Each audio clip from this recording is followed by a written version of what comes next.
দীপক ব্যাপারী নাকি তৃণমূলের দালাল, এই নিয়ে বিভিন্ন ভাবে সোশ্যাল মিডিয়ায় প্রচার হয়। এটা নিয়ে সাক্ষাৎকার নিয়েছিল আমাদের কিছু বন্ধু চ্যানেল। সেই সাক্ষাৎকারের অংশটি আপনাদের জন্য ব্যাপক শেয়ার করুন। রাস্তাঘাটে দেখা হলো তৃণমূলের দালাল বলা হয়, তো সেই বিষয়টা আমরা জানতে চাইবো। দীপক, তোমাকে যে তৃণমূলের এভাবে দালাল বলা হয়, আমাকে তো পাকিস্তানের দালাল বলে, মোল্লাদের দালাল বলে, অনেক কিছুই বলে। আবার মতুয়াদের নিয়ে যখন কথা বলি মতুয়াদের দালাল বলে, আদিবাসীদের নিয়ে যখন কথা বলি আদিবাসীদের দালাল বলে। হ্যাঁ, আমি দালাল, অবশ্যই। এই কথাটা কিন্তু আমার একটা চ্যানেলে, বিশিষ্ট চ্যানেলের, বলছি তো, আমরা গর্বের সাথে বলছি আমরা দালাল। রিপাবলিক টিভি কদিন আগে যাদবপুরে গিয়ে বলছিল না যে আমরা দালাল, বিজেপির দালাল, খুব চিৎকার করে বলছিল। না, ওরা জনগণের দালাল বলেনি। ওই দালালির মধ্যে সেই জনগণের তরফ থেকে যেটা যে দালালি কথাটা আসে সেটা একদম ভেতর থেকে আসে। ওরা জোর করে চিৎকার করে যাত্রাপালার মতো করছিল, নাটক করে। বিষয়টা হচ্ছে যে আমার বিরুদ্ধে এরকম অ্যালিগেশন আজকে না, ছোটোবেলা থেকে শুনতে হয়। যখন আমি একটা সময় আদিবাসীদের নিয়ে খুব কাজ করতাম তখন আমাকে আদিবাসীদের দালাল বলতো, মাওবাদীদের দালাল বলতো। আবার যখন আমি ওই কী বলে ওটাকে, হকার উচ্ছেদ বিরোধী আন্দোলন করতাম, বলে হকারদের কাছ থেকে ফ্রিতে খাওয়ার জন্য তাদের নেতা সেজেছে, তাদের দালালি করছে। তো এরকম যখন ধাপে ধাপে ধাপে যখন আমি বাংলার সঙ্গে, বাংলায় বিজেপিকে আটকানোর জন্য তৃণমূলের কোনো বিকল্প নেই, সেখানে সিপিএম, কংগ্রেস, আইএসএফ জোট হয়েছিল, তাদের প্রতি মানুষ ভরসা দেখাতে পাচ্ছিল না, কারণ এই জোট কদিন থাকবে কি থাকবে না, কারণ জোটের মধ্যেই নানা রকম মতবিরোধ। ফলে সেখানে অপশনাল হিসাবে আমি সবসময় চাই বিজেপির বিরুদ্ধে শক্তিশালী যে হবে তাকেই থাকা উচিত। আমার এখানে একটা প্রশ্ন আছে। ফলে এখানে আমি বাঙালির দালাল। আমি যখন রাজ্যের প্রশ্নে আসে তখন বাংলার দালাল, বাঙালির দালাল। আমি কিন্তু কোনো পার্টির দালাল নই। এখানে যদি সিপিএম ক্ষমতায় থাকতো আর বিজেপি আসার মতো পরিস্থিতি হতো, আমি সিপিএমের দালালি করতাম। আমি বিহারে থাকলে লালু প্রসাদের দালালি করতাম, আমি দিল্লিতে থাকলে কেজরিওয়ালের দালালি করতাম। তো আমার দালালির যে পোর্শনটা সেটা কিন্তু ভেরি করে আর কি, বিজেপি বিরোধী জায়গা থেকে ভেরি করে যে আমি কোথায় গিয়ে কাকে দিয়ে বিজেপিকে আটকাবো। কারণ বিজেপির মতো সাম্প্রদায়িক বিষাক্ত একটা কীট বা একটা মানে হিংস্র জন্তু এই ভারতবর্ষে এর আগে ছিল না, এরকম হিংস্রতা ছিল না। বিজেপি ছিল, অটল বিহারী বাজপেয়ীর সময় একটা সফট হিন্দুত্বের লাইনে চলতো।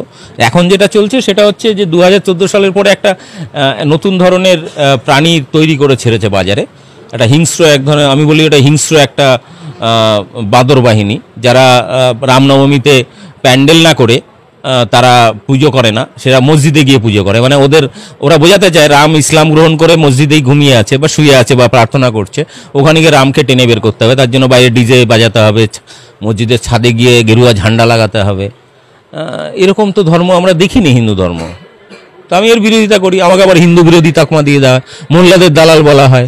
আচ্ছা, কোনো মোল্লা বা মুসলিম সে কি তাদের কোনো উৎসব মন্দিরের ভিতরে গিয়ে পালন করে বা মন্দিরে গিয়ে জোর করে ঢুকে সেখানে নামাজ আদায় করে? কোনোদিন দেখেছেন কোথাও কেউ? আমি দেখিনি, কিন্তু এরা করে। ফলে আমি এই নোংরামির বিরোধিতা করি। আর এই প্রোডাক্ট, এই জন্তুটা তৈরি হয়েছে 2014 পর থেকে, এবং এদের জন্ম হয়েছে ফেক নিউজ থেকে। তাহলে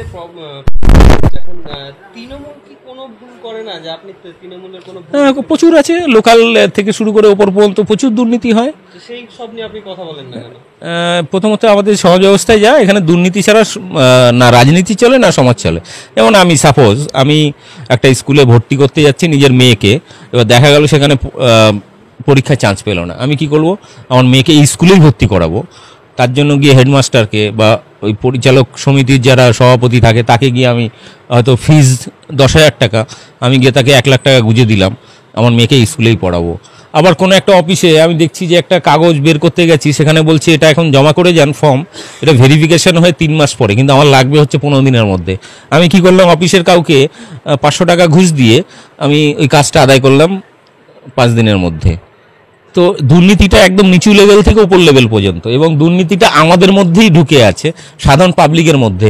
সে চাইছে যে আমার প্রপার সময়ের বাইরে আমি এক্সট্রা তাড়াতাড়ি করে নেব।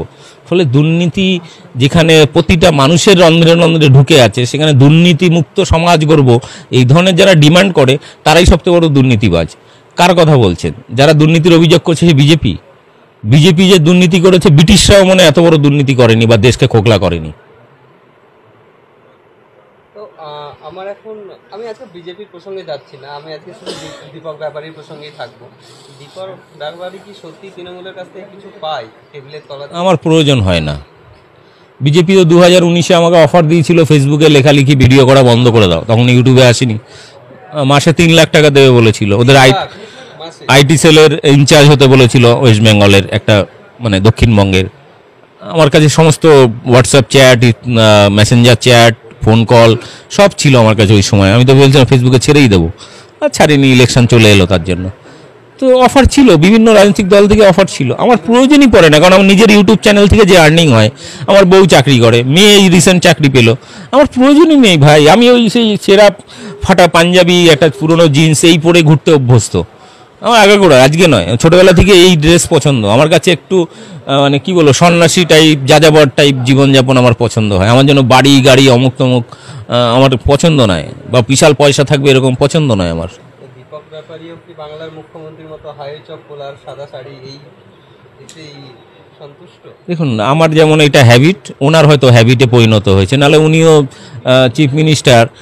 শুধু ভারতবর্ষে এরকম চিফ মিনিস্টার হয়তো খুব কমই আছে যে এখনও পর্যন্ত টালি নেই, এখন অবশ্য হয়েছে, টিন হয়েছে, এরকম একটা জায়গায় থাকে। হ্যাঁ, তো এটা সব থেকে দরিদ্র মুখ্যমন্ত্রী হিসাবে মানে জনপ্রিয়তা পেয়েছেন। ফলে এইগুলো প্রচুর বিষয় আছে যেগুলো রয়েছে। আমি মুখ্যমন্ত্রীকে নয়, আমি বাংলাকে সেভ করার জন্য মুখ্যমন্ত্রীর বদলে যদি এখানে সিপিএমের কেউ থাকতেন, হয়তো বিমান বোস থাকতেন, কিংবা এই যে সিপিএমের এখন যারা নেতারা রয়েছেন তারা থাকতেন, আমি তাকেও সমর্থন করতাম। বা এখানে কংগ্রেসের যদি অধীর রঞ্জন চৌধুরীও ক্ষমতায় থাকতো চিফ মিনিস্টার, আমি তাকে সমর্থন করতাম।